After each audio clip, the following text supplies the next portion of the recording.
What is up, Fight fans, and welcome to episode 4 of Sports Not Scrap Report. I'm, of course, Jason, always right, Burgos, and with me, as always, is my co-host, the MMA militant and globetrotter himself, Anthony Walker. However, we are also joined by who I feel is one of the greatest grapplers in UFC middleweight history. Look it up, the stats don't lie, people. And he is here to talk about his upcoming fight at UFC 292, and that is the master of the saxophone, my guy, Gerald Meerschaert, Senior GM3. Thank you so much for the time today.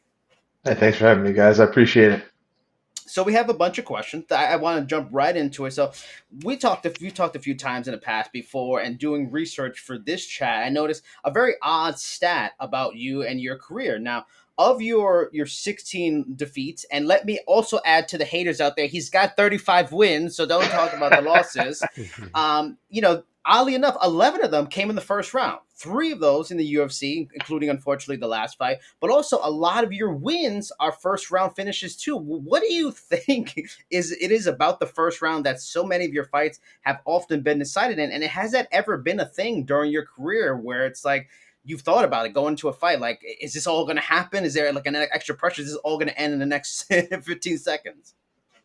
No extra pressure. I know sometimes I have the tendency to be a little bit of a slow starter, or often enough, obviously, right? If I have that many fights that end in the first round, and that being said, then it's kind of a roll of the dice sometimes, right? If I'm feeling good and everything's on, and some guy comes at me guns blazing, then uh, I'm in good enough shape and I can find my opening. I return fire, and I don't know what the finishes versus the losses are, but I feel like I got just as good a chance as anybody of finishing the fight. And then, if something's happening through camp, or I'm just not as healthy as I should be, or maybe mentally I'm not there, if I'm not firing on all cylinders, so to speak, then, that's how it kind of happens sometimes. Like some guys you can rely that, they might gas up, but they're going to come out, crazy in the first 5 minutes. And then it's kind of like if they can keep their hands up, they might be okay. But for me, sometimes it can take me a little bit to get going. And that's probably where that comes from, kind of that dice roll as far as like if I get to finish or get finished in the first round. All right, so Gerald, this is a fight where you've got some changes sort of in your personal and professional life. You've made the move to South Florida, training at Killcliff. What's that experience been like, relocating from your home state of Wisconsin? So far, it's been really, really great. I mean, we haven't been here too long, but I feel very welcomed and part of the team already. A lot of big bodies here, a lot of really good looks. That was kind of one of the main things of the move, right? Is like, nothing really bad happened at Rufus Sport. It was just all of my partners that were around my size had just either retired or moved on to something else, and just kind of ran out of people. Obviously, they still got a group of up and coming young guys, and they got a still good room for smaller guys, but I can't really train with bantamweights all the time. So, and I had done some camps up here at Killcliff, or down here at Killcliff, I should say. And as far as for around my weight is concerned, it's not too big of a gym where you kind of get lost in the sauce, and it's not too small where if a couple guys have a fight, then you're kind of out of luck for partners for a little while. So it's been great. Everyone's very friendly. Everyone's willing to learn and willing to show me stuff. So it's been awesome. As far as the coaching styles, to go from Duke Rufus to Henry Hoof, like what's been the difference in the preparation? Like how has it changed getting ready for this fight? Preparation is pretty similar. You know what I mean? Other than location and obviously when you have a smaller team and less partners, you have to somewhat hyper focus on certain things you want to do. And like still, you want to be focused on details of what you want to execute in the fight, right? But definitely with because before at Rufus Sport, maybe I had 2 or 3 guys that I was working with for a while. In the heyday, we had more, right? But then you got to be super specific on your training, getting those reps and doing different stuff. And here, I got enough bodies and different looks that I can kind of point myself in the general direction. Certainly, still specific stuff I want to work on, but it's just similar but different kind of approach, and not bad. Just I get to have fun trying something new, and so far it's worked out pretty good, I think. All right. And as I mentioned earlier, everyone knows how talented of a grappler you are, and it's a strength for you. So obviously, opponents are going to try to attack you in the striking and stuff like that. And as Anthony mentioned, you work with Henry Hoof, another good striking coach. How has that changed, like in terms of your striking approach and rounding out your striking? You mentioned also training partners. How has these maybe different training partners than what the kind of guys you're working with previously? How has that affected how you're approaching this fight and your striking in general the last few fights with them, and even how has their teachings in terms of striking maybe adjusted how you approach takedowns and how you use your striking to even make your takedowns that much easier? I would say the biggest difference is Henry really likes to focus on keeping stuff simple, and Yeah. that's nice because before I had like a lot of detail, like details about everything, which is it's good to have both. And I'm very fortunate that I got to train with Duke Rufus and Scott Cushman and get like, I probably got more detail in striking training than most guys ever will in their entire career, right? And now I'm at a place where, you know, it's meant to be kept simple because, MMA has a lot of moving pieces and it's like if you do the simple stuff right, everything else kind of falls into place. So, not saying that either gym doesn't do the other. Like obviously, at Root Sport we still stress the basics and doing simple stuff, and Henry still has like, details he stresses. But that the main overall thing is he always loves keeping it simple with striking and mixing it up, and that's I think allowed me to open up a little bit more, explore different avenues of how I approach striking, and like make me a little bit looser, move on my feet a little bit more, kind of like in the Bruno Silva fight, and that I think that'll help down the road. Also, if you're watching this, please like, share, subscribe, comment on the conversation. Go, before I was gonna have another question, but since you bring up Henry Hooft and his style is simple, I've heard that a lot because I've talked to a lot of people that worked him, like Ong Lan Sa and Martin Nguyen and stuff like that, and they say the same thing. Like he keeps it simple. Could you explain that for people listening, for people watching, what that means? Because they don't understand the perspective of a fighter and the coaching dynamic. Like, is it simple in terms of just when he's showing you specific techniques? Is it is simple calling things from outside the cage? Like, what is complicated and more complicated in coaching, and then what is like simple compared like with him? So, uh, outside of like just being like simple, being like the least amount of information possible to get the most effect. If you wanted to go super detail oriented, for instance, say you're working on a jab, you know, uh, a jab is just a jab, but you could throw like a really stiff jab with power on it, like, load up with your cross first and throw like a power jab. You could throw a traditional jab where you're very John L. Sullivan straight up here and you just go straight out, twist the wrist at the end and come back. You could throw like a Muhammad Ali flick jab and like flick the wrist, hold it down low, almost like you're in a Philly shell, or dangling your arms like an MVP to kind of hide the trajectory of your punches or something like that. So like if you really want to get in the weeds with some of these techniques, you could throw a jab a million different ways and use it for a million different things. I could use it for a feint. I could fake with it. I could use it to touch the other guy's lead hand because I'm a southpaw. I could use it as a power punch. You know what I mean?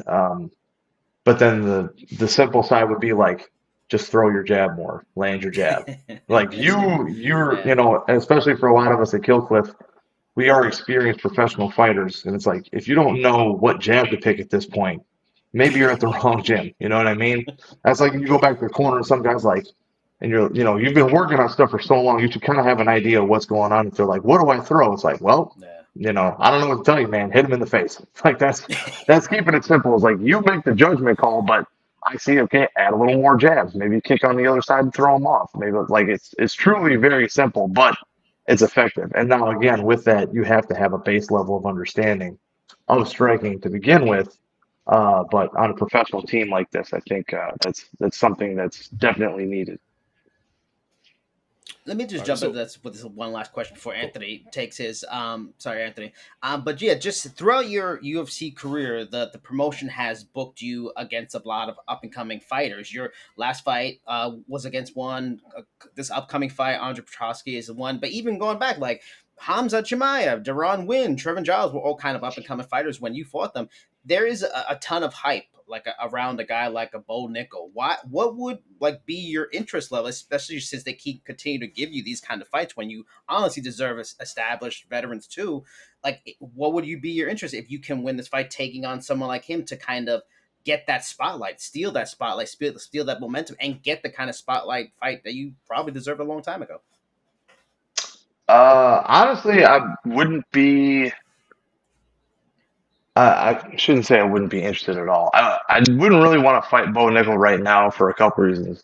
One, I kind of like I trained with him a while back before he started MMA, and I'd Ah, still like to train with him. I know we had a mutual friend that is staying up there in PA, and like I think he's got a lot of good stuff that I could use, and I got some stuff that he could use. Obviously, we're both in the division, so if we fight, we fight. But I wouldn't mind going up there and like learning some stuff and showing some stuff. But two, uh, he's got a lot of hype, and like, yeah, it wouldn't hurt to get a win, but I also don't know how it helps me because he's not ranked or anything. Because that's even if I beat him in spectacular fashion, I win like he won his last fight, that still doesn't guarantee me a spot in the top 15, and then it still doesn't guarantee me to fight a guy that's ranked. Like I could just get another tough guy, where at least if I fight somebody with the number, theoretically I would get someone who also has a number after that. You know what I'm saying? So and then obviously he's a very tough guy. He's got a very good skill set, even for being so new in the sport. And it's not like it would be negative in any way. But like if I want to get into the rankings or something, especially if I win in emphatic fashion after this one, I was thinking about calling out somebody like a Paul Craig. And I know Paul Craig called out Bo Nickel. ah, Paul Craig's also been ranked before, and when you're ranked like that and you're coming into a new division, that makes more sense for him because A, he's already ranked, B, he's going to be the bigger guy and wants to grapple, and C, when you've already gotten into the rankings and established yourself for a while, no matter what weight class, it's easier to kind of stay in that mix. Whereas like breaking into it, it's like you'll get, maybe you get a chance, but if you miss that chance, it takes a while to get back there. You know what I'm saying? yeah. All right, so Gerald, with that being said, Andre Petroski is not, a heralded guy. He's an up and comer as well. Was it difficult to sort of, once again, sort of get up for this sort of assignment? No, not at all. And that's the thing is like, again, I'm like, the point you're making is I'm fighting a guy that he might have more UFC fights, but he's got a lot less hype and still isn't ranked compared to Bo Nickel. But Yeah. Andre had called me out a couple times before. I had accepted a couple times before, but we always seem to get matched up and be fighting at different times. And I just I just feel like beating the shit out of that guy. So I got no problem. I got no problem doing that. I got no love lost for Andre Petroski. And, I don't know what it is. There's something I don't like. He's got a punchable face. What can I say? So has this sort of, I don't want to call it animosity because it doesn't seem that serious, but just whatever sort of small rivalry is brewing between the two of you, has it intensified things in camp? Has it played into strategy at all, or is it just business as usual? Oh, it's business as usual. I mean, maybe there's like a little bit extra that I got it in the back of my mind because like I want to prove a point to this guy, and everybody else watching. Like I don't even want it to look like we belong in the same cage together. You know what I mean? Um, that being said, I think that he's even if he hasn't skill wise and technique wise gotten better, I'm sure his confidence has grown a lot because he's been on a win streak. And especially guys like that, uh, it seems like he's had, problems maybe gassing and maybe not being as confident in previous fights. The more you win, the more that builds up. He's been on a big stage. He's fought in bigger arenas. I'm expecting the best Andre Petroski that's ever fought before. I'm expecting him to be better than all his previous fights, right? I'm preparing myself for 3 5 minute rounds of nonstop action wherever it is. And that's me respecting him as another athlete. That being said, I still want to beat the shit out of him. I want to make it look easy, and I want to hurt that guy. Will that happen? I have no idea, but it definitely gives me an extra little boost, like in the back of my head, to be like, I'm not showing any sort of weakness, priming myself to like it doesn't matter if my arm's falling off. I'm gonna sit there and smile and like come at you no matter what. Yeah. Well, speaking of arms falling off, I mean, Andre has been pretty vocal about a rotator cuff injury coming into this fight. I mean, we know that fighters very rarely enter the cage 100%, but do you at all feel slighted by his openness about, such a potentially serious injury before a fight for you? Like just the confidence to take this fight despite the severity of the injury that he talks about. Honestly, this is the first time I've heard of it, and that's not to say that he's not being super vocal about it. I just don't, I don't make it a habit of like watching my opponent's interviews or anything like that. Like I'll watch film on them, but I, uh, I don't participate in social media maybe as much as I should, but I just don't find it that interesting. So like I haven't happened to hear any of this. That being said, with a rotator cuff or a shoulder or whatever, there's varying degrees of like severity, and I would guess that if he's taking this fight, it's something he probably saw the doctor and they were like, "Hey, just so you know, maybe after this one, like you'll be good, but let's pretty soon in the near future we're gonna have to talk about getting this fixed." But I can't imagine that it's like a Dillashaw situation where it's coming out in the middle of practice and he's practicing putting it back in because like this isn't a title fight. It would be stupid for him to go against somebody that could, as you were alluding to, tear his arm off potentially, who's good at jiu-jitsu. That would be unwise, in my opinion, because at some point there's a pretty high percentage, right, that we're going to end up in a grappling situation. So I wouldn't take that as a slight or anything like that, or he thinks he can beat me injured because, like you said, no one's ever 100%. Um, and if anything, maybe that could even be him playing, kind of playing cat and mouse and like trying to get me to look for something that might not even be there. You know what I'm saying? So I don't really put any thought into that. All I know is he signed on the dotted line, and that tells me that he thinks he's going to be able to beat me and be the best version of himself that he's ever been. So that's all I'm concerned with.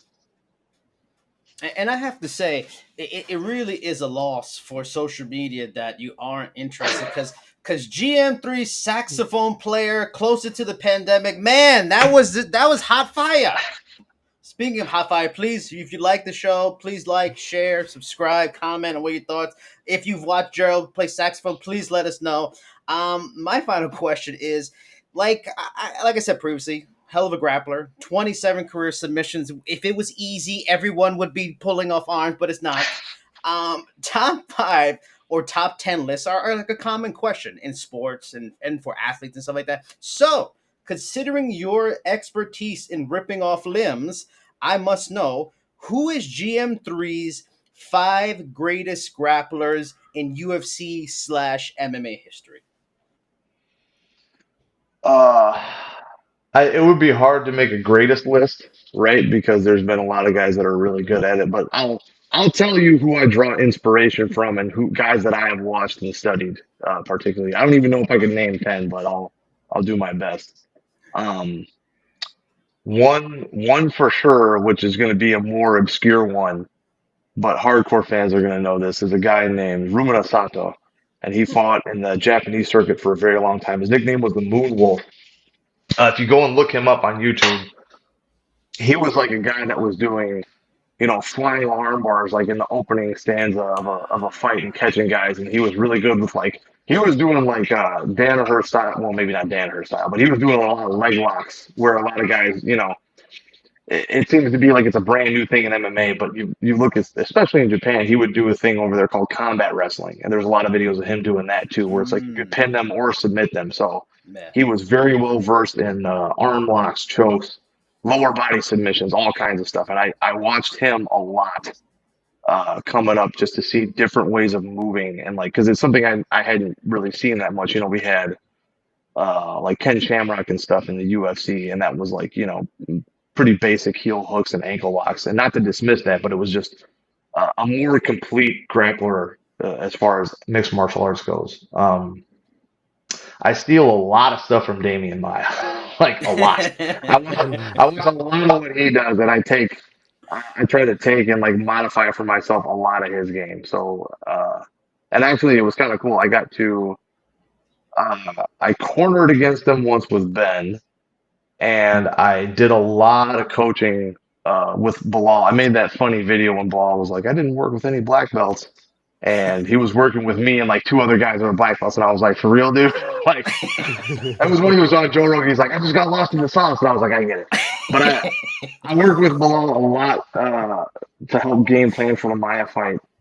And like that, and that ended up going well for him. But really, really good grappler, especially for MMA. Took a lot of stuff from him. A guy I got to work with later in my career was Rafael Lovato. He got to corner me for a fight before too. Yeah. He's got a lot of really good stuff. Especially, I'm not quite as lanky as he is, but uh, he's probably done like he's reinvented or made me rethink like the mountain 3/4 mount game for MMA. Like he's got a lot of real good stuff that like really changed how I kind of approach certain positions and thinking about a dominant position in MMA and like how to use my hips, where I can pinch my knees, where I shouldn't. So those guys for sure. Obviously, I worked a lot with Ben Askren, who's not like a traditional jiu-jitsu guy, but getting to move with him and like even hearing his like game planning and stuff for like fights, even though he does something so hyper specific for himself, he still recognizes what works and what doesn't, and like just getting to like talk with him and see how his mind works and roll with him and stuff. That's definitely made a good difference and like definitely helped with scrambling and stuff like that. So those off the top of my head, those are a lot of guys that I have, I've watched a lot, and there's many more too. What the Sakuraba is definitely another one. Oh You know what I yes. mean? The Gracie Hunter from back then. And he was another guy where like he didn't do a ton of leg locks, but he had leg lock skills. He had good wrestling. He kind of comes from the catch background a little bit.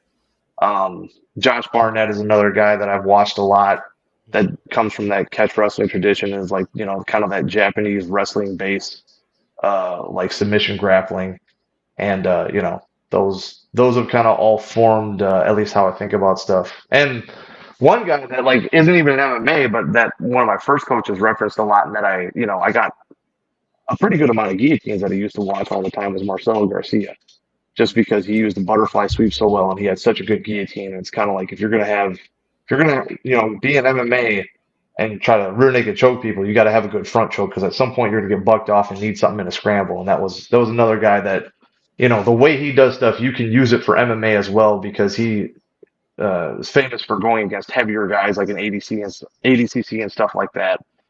And if he can attempt something, he would have to do it in such a way that he'd be able to get out, because obviously you got to, if you're 170 pounds, you got a heavyweight stuck on top of you. You better have an exit strategy, or it's going to be a real long night. So that was another guy I watched a lot.